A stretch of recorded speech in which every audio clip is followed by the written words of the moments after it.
রসগোল্লা। রসগোল্লা আমাদের সবার একটা খুব প্রিয় মিষ্টি। মিষ্টি বলতে সবার প্রথম নামের মধ্যে আসে রসগোল্লার নাম।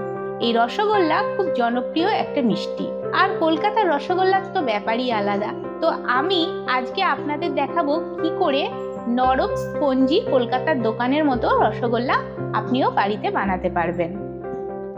আমি প্রীতি, আমি আমার লোভনীয় রান্নাবান্না চ্যানেলে আপনাদের সবাইকে স্বাগত জানাচ্ছি আমার সাথে এই রেসিপিটা আপনাদের উপভোগ করার জন্য। তো অনেক কথা হলো, এবার রেসিপিটা শুরু করি। প্রথমে আমি রসগোল্লার জন্য চিনির শিরাটা তৈরি করে নেব। এর জন্য গ্যাস জ্বালিয়ে গ্যাসে একটা কড়াই চাপিয়ে দিয়েছি। কড়াইয়ে দিয়ে দেব 1 লিটার জল। জলে এইরকম ডাব্বুর 5 ডাব্বু চিনি দিয়ে দেব। চিনিটাকে জলের সাথে ভালো করে মিশিয়ে নেব। এই রসের মধ্যে ঘোলাটে ময়লা ভাবটা কাটানোর জন্য আমি একটা পাত্রে সামান্য রস তুলে নেব। ওই রসে সামান্য পরিমাণ গুঁড়ো দুধ দিয়ে দেব। দুধটা ভালো করে গুলে নেব। দেখুন রসটা ফুটছে, চিনির রসটা দেখুন ঘোলাটে লাগছে। এই দুধটা চিনির রসে অল্প অল্প করে দিয়ে দেব। এতে চিনির রসের ঘোলাটে ভাবটা পরিষ্কার করবে। দেখুন রসের মধ্যে একটা ফেনা ফেনা উঠছে। এগুলো একটা ছান্তা করে ফেলে দিতে হবে। বাকি দুধটাও এখন আমি রসে দিয়ে দেব, আর ছান্তার মাধ্যমে এই ফেনা ভাবটা ফেলে দেব। চিনির এই শিরাটা দেখুন একদম পাতলা হবে। চিনির এই শিরাটা গাঢ় করলে কিন্তু হবে না। এখন আমি গ্যাসটা বন্ধ করে দেব, আর এই চিনির শিরাটাকে একটা ছাঁকনির মাধ্যমে ছেঁকে নেব। চিনির শিরাটা ছাকার পরেও শিরাটার মধ্যে একটা ঘোলাটে ভাব আছে, ওটা পরে আর একবারও ছাঁকনি দিয়ে ছাঁকতে হবে। চিনির শিরাটা ততক্ষণ ঠান্ডা হোক, ততক্ষণ আমি ছানাটা কাটিয়ে নিই। রসগোল্লা তৈরি করার জন্য আমি একটা কড়াইকে গ্যাসে চাপিয়ে ওর মধ্যে আমি 1.5 লিটার দুধ দিয়ে দেব ছানা কাটানোর জন্য। দুধটাকে আমি হাতাই করে নাড়িয়ে দেব, যাতে দুধটা কড়াইয়ের গায়ে লেগে না যায়, কারণ দুধে আমি জল দিইনি। এজন্য আমি দুধটাকে একটু হাতাই করে নাড়িয়ে নেব। যখন দুধটা ফুটে উঠবে তখন দুধের মধ্যে আমি লেবুর রস দিয়ে দেব। আমি দুধে 2 পাতি লেবুর রস দিয়েছি। লেবুর রসটা দেওয়ার পর দেখবেন ছানাটা কাটতে শুরু করবে।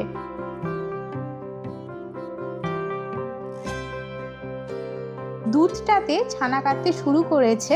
আমি একটা থালা চাপা দিয়ে দিলাম কড়াইয়ের উপর। আমি আর দুধটাকে ফোটাবো না, কিছুক্ষণ রেখে দিলে দেখা যাবে ছানা কেটে গেছে। এই দেখুন দুধটা কত সুন্দরভাবে কেটে ছানা হয়ে গেছে। এবার ছানাটা থেকে জল ঝরানোর জন্য আমি একটা বড় ছাঁকনির ওপর একটা সুতির কাপড় রাখলাম। সুতির কাপড়টা সাদা হলে ভালো হয়, আমার কাছে এখন সাদা নেই, তাই এটা হালকা গোলাপি সুতির কাপড়ই আমি এই ছাঁকনিটার ওপর রাখলাম। পুরো ছানাটা এই কাপড়ের ওপর আমি ঢেলে দেব। হাতার পেছনটা দিয়ে আমি একটু একটু করে প্রেস করব।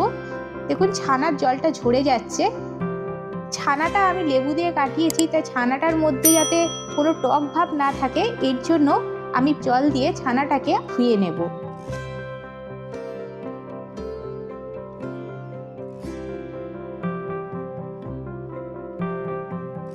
এবার কাপড়ের মধ্যে ছানাটা নিয়ে এইরকম কাপড়ের পুঁটলিটাকে পাক দিতে হবে। দেখুন ছানা থেকে জলটা ঝরে যাচ্ছে।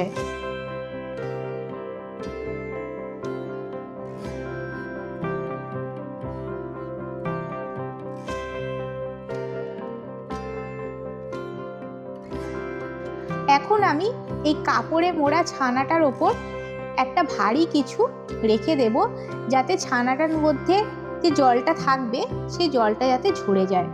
এটা আমি প্রায় 15 মিনিট মতো রেখে দেবো। এই ছাঁকনিটার ওপর এই কাপড়ে মোড়া ছানাটা রাখলাম, এর ওপর আমি একটা ভারী কড়াই চাপিয়ে দিলাম। ছানার জলটা ততক্ষণ ঝরুক, ততক্ষণ আমি চিনির শিরাটা, যে শিরাটা আমি তৈরি করেছিলাম, সেটা আর একবার আমি ছাঁকনি দিয়ে ছেঁকে নেব। দেখুন চিনির শিরাটা কতটা স্বচ্ছ হয়েছে। ফিরে এলাম 10 মিনিট বাদে। আচ্ছা, আমি রসগোল্লার মধ্যে একটু এলাচের ফ্লেভার দেবো।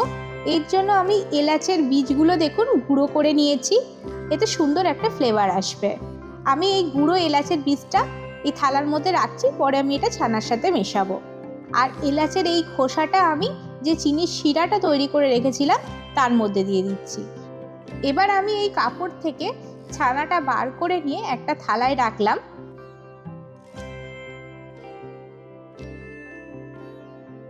ছানাটা দেখুন কতটা সফট হয়েছে। ছানার মধ্যে আমি দিয়ে দেব 1 টেবিল স্পুন ময়দা। ময়দা দিয়ে ছানাটাকে আমি এবার মেখে নেব। এর মধ্যে আমি যে এলাচের বীজটা গুঁড়ো করে রেখেছিলাম এটা দিয়ে দিলাম। এবার আমি ছানাটাকে মেখে নেব।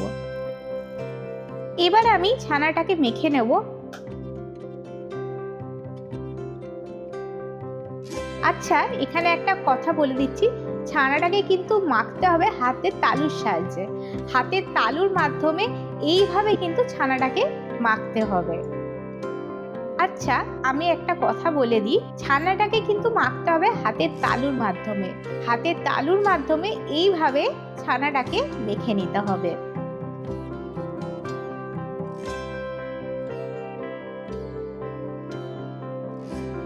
ছানাটা যে মাখা হয়ে গেছে এটা আপনি বুঝতে পারবেন, দেখবেন ছানাটা আর থালার মধ্যে লেগে লেগে থাকবে না। দেখুন ছানাটা আর থালার মধ্যে কিন্তু লেগে লেগে নেই, সুতরাং বুঝতে পারা যাচ্ছে ছানাটা মাখা হয়ে গেছে। এবার অল্প অল্প ছানা নিয়ে একটা বল পাকিয়ে নেব। আমি এইভাবে এই শেপে প্রতিটা বল তৈরি করে নেব। আর বলটাকে হাতের তালুতে প্রেস দিয়ে এইভাবে বলটাকে তৈরি করে নিতে হবে, কারণ এই বলটা যখন রসে ফুটবে তখন দেখবেন রসগোল্লাটা আরো বড় হয়ে গেছে। তাই অল্প ছানা দিয়েই করছি, আপনারা এর থেকে একটু বেশি ছানা দিতে পারেন, তবে আমি এই শেপে বলগুলো তৈরি করছি। প্রতিটা বলকে খুব সুন্দর করে গোল করে নিতে হবে, বলটার মধ্যে কোনো অংশে যাতে ফাটল না থাকে। দেখুন প্রতিটা বল খুব সুন্দরভাবে গোল হয়েছে। 1.5 লিটার দুধের ছানা থেকে 23 পিস ছানার বল হয়েছে। এবার আমি এগুলোকে রসে ফোটাবো। এর জন্য আমি কড়াইয়ে দিয়ে দিচ্ছি 1 লিটার জল। জলেতে এই 4 ডাব্বু চিনি দিয়ে দেবো। চিনিটা জলের মধ্যে খুব ভালো করে মিশিয়ে নেব। চিনিটা জলের সাথে গোলা হয়ে গেছে। এবার এর মধ্যে অল্প একটু দুধ দিয়ে দিলাম যাতে চিনির রসের এই গোলাটে ভাবটা কেটে যায়। অল্প গুঁড়ো দুধ দিয়ে দিলাম। গুঁড়ো দুধটা চিনির শিরার মধ্যে ভালো করে মিশিয়ে নিতে হবে। সুন্দর একটা গন্ধের জন্য চিনির এই শিরার মধ্যে আমি 4টে এলাচ ফাটিয়ে দিয়ে দিচ্ছি। একটা ছান্তার সাহায্যে রসের মধ্যে যে ফেনা ভাবটা উঠেছে সে ফেনা ভাবটা ফেলে দেব। কড়াইয়ে রসটা ফুটছে, কড়াইয়ের মধ্যিখানে দেখুন একটা বুদবুদ করে ভাব উঠছে। এক একটা করে ছানার বল আমি এই মধ্যিখানেই ছেড়ে দেব।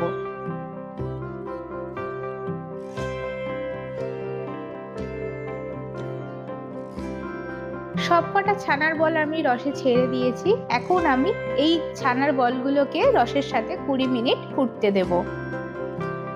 একটা থালা চাপা দিয়ে দিলাম। ফিরে আসবো 20 মিনিট বাদে। 20 মিনিট বাদে ফিরে এলাম। দেখুন রসগোল্লাগুলো বেশ ভালোই ফুলে উঠেছে। আমি রসগুলো ওপর থেকেও একটু রসগোল্লার ওপরে দিয়ে দিচ্ছি।